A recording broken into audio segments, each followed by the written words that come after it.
ಸಮರವನ್ನು ಯಾರಾಡಿದರು ಸಮರವನೊಲ್ಲೆದೆಯ ಸಮರಾಶ ಜಲದ ಬುಳಿಯಂತೆ ಸಿರಿಬೋಗ ನಂತರ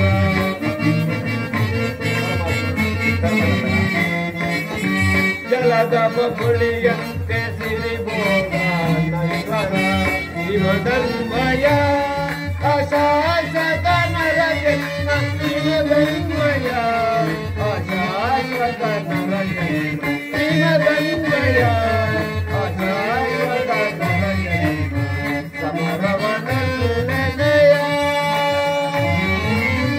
ಸಮರವನಲ್ಲೆದೆಯ ಯದುಪತಿ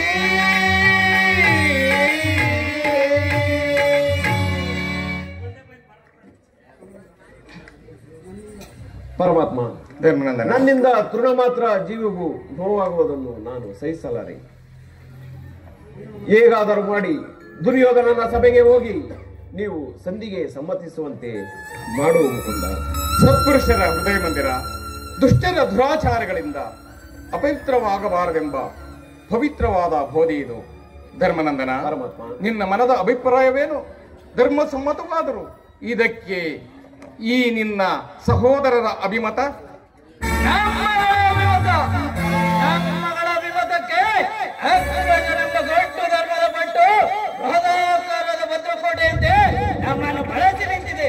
ಅದನ್ನು ಭೇದಿಸಿ ಮುಟ್ಟುಕೋಣವೆಂದರೆ ಭೂಮಿ ಎಂಬ ಪಾಶ ನಮ್ಮನ್ನು ಬಂಬರಲು ಬಿಡುತ್ತಿಲ್ಲ.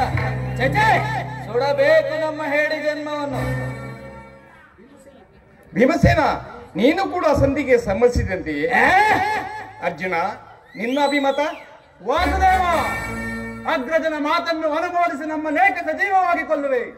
ಆದಿಯಿಂದಲೂ ಅಪಮಾನ, ಅಪಜಯ, ಅರಿಷ್ಟಗಳೇ ನಮ್ಮ ಇಷ್ಟ ದೈವಗಳಾದವು. ಅವುಗಳನ್ನು ಆದಷ್ಟು ಬೇಗ ತೊಲಗಿಸಿ ಮುಂಬರಲು ಪ್ರಯತ್ನಪಟ್ಟರೆ ಅಗ್ರಜನೆಂಬ ಮಮಕಾರದ ಪೆಟ್ಟು ನಮ್ಮನ್ನು ಮುಂಬರಲು ಬಿಡುತ್ತಿಲ್ಲ.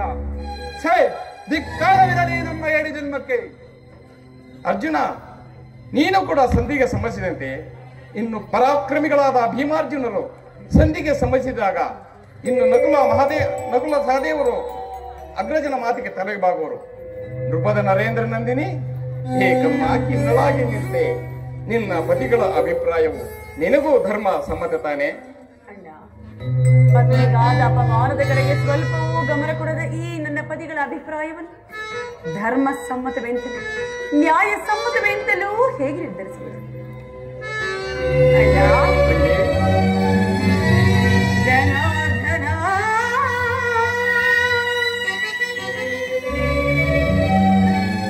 ವೇಣುಲೀಲಾ ಪ್ರವೀಣ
ಬೆತ್ತಲೆಯ ಮಾಡಲೆನೆದರು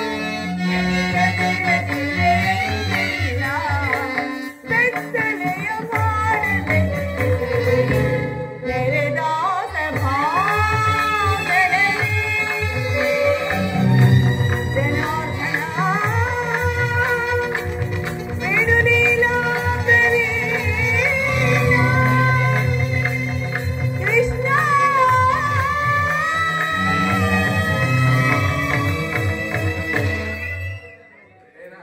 ಕೈ ಹಿಡಿದ ಪತ್ನಿಯನ್ನು ವಜ್ರ ವೈಡೂರ್ಯಗಳ ಪರಿಪಂಥದಲ್ಲಿ ಪಣವಾಗಿರಿಸಿ ಸೋತ ಧರ್ಮಪ್ರಭು ಇವರು ನನ್ನ ಪತಿಯೇ?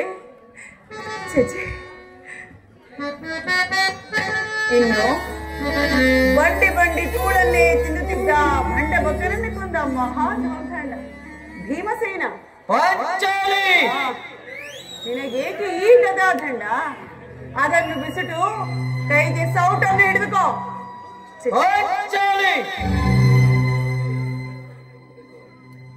ಇನ್ನು ಪರಶಿವನಿಂದಲೇ ಪಾಶುಪದಾಸ್ತ್ರವನ್ನು ಪಡೆದು ಅರ್ಜುನ, ಫಲ್ಗುಣ, ಪಾರ್ಥ, ಕಿರೀಟಿ, ಗಾಂಧೀವಿ, ಶ್ವೇತವಾಹನ, ಭೀಭತ್ಸು, ಧನಂಜಯ, ಸವ್ಯಸಾಚಿ, ಅಬ್ಬಬ್ಬ ದಶನಾಮಧೇಯ ಪರಮವೀರ, ನಿನಗೆ ಈ ಗಾಂಧೀವ ಬೇರಿಕೆ. ಅದನ್ನು ಮೂಲೆಯಲ್ಲಿರಿಸಿ ಕೈಗೆ ಬಳೆಗಳನ್ನು ತೊಟ್ಟುಕೋ. ಅಣ್ಣ, ಇವರಾರು ನನ್ನ ಪತಿಗಳಲ್ಲಿ ನನ್ನ ಭಾಗದ ಮೃತ್ಯು ಸ್ವರೂಪರು. ನನ್ನ ಪಂಥವನ್ನು ಈಡೇರಿಸಿಕೊಳ್ಳಬೇಕಾದರೆ ನಾನೇ ರಣದೊರಕೆಯಾಗಿ ಸಮರಾಂಗಣಕ್ಕೆ ನುಗ್ಗಿ ನನ್ನ ಜೊತೆಗೆ ಕೈ ಚಾಚಿದವನನ್ನು ಸೀಳಿ ಅವನ ಬಿಸಿನೆತ್ತರನಿಂದ ನನ್ನ ಪಂಥವನ್ನು ಪೂರೈಸಿಕೊಳ್ಳುವೆ. ಇಲ್ಲವಾದರೆ ಅಗ್ನಿಸುತೆಯಾದ ನಾನು ಚಿತೆಯನ್ನೇರಿ ಪ್ರಾಣತ್ಯಾಗ ಮಾಡಿಕೊಳ್ಳೆ.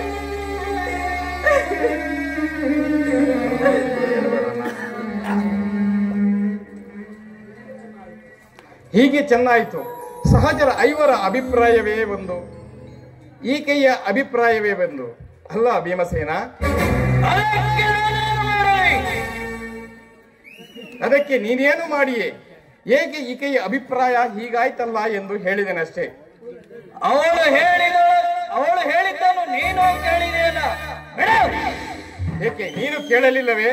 ಕೇಳಿದೆ, ಬಹಳ ಚೆನ್ನಾಗಿ ಕೇಳಿದೆ. ಕೇಳಿ ಅದರಿಂದಾಗುವ ಪ್ರಯೋಜನವಾದರೆ ಏನು ಕೃಷ್ಣ? ಪ್ರಯೋಜನವೋ ಅಪ್ರಯೋಜನವೋ ಒಂದೂ ತಿಳಿದೆಯಾ? ಒಟ್ಟಿನಲ್ಲಿ ಸತಿಯ ಅರ್ಥನಾದವನ್ನು ಆಲಿಸುವುದು ಪತಿಯಾದ ನಿನ್ನ ಕರ್ತವ್ಯವಲ್ಲವೇ? ಏಕೆ ಹೆಣ್ಣುಳಿದ ನಾಲ್ವರು ಇವಳ ಸತಿಗಳಲ್ಲವೇನು? ಅದನ್ನು ಅವರೇ ಬಗೆಹರಿಸಿಕೊಳ್ಳಲಿ. ಅದಕ್ಕೂ ಈ ಪ್ರಚಂಡ ಭೀಮನಿಗೂ ಯಾವುದೇ ವಿಧವಾದ ಸಂಬಂಧವಿಲ್ಲ. ಅಪ್ಪ, ಸಂಬಂಧವಿಲ್ಲದೆಯೇ ಅಂದು ಕುರುಸಭೆಯಲ್ಲಿ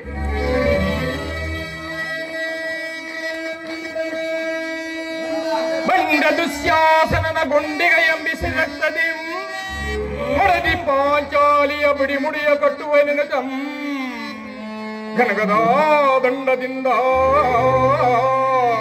ದುರ್ಯೋಧನ ತೊಡೆಯ ಮುಡಿಕೊಟ್ಟುವೆ. ನುಡಿದೆಯೋ ಗಂಡುಗಳ ನೀನಂದು ಧಾಮಗಳ ನುಡಿದು ಭಾವ ಮರೆತೆಯೋ ಮರೆತು ನಿದ್ರೆಯಲಿಸೆಯೋ ಇಡಮ್ಮ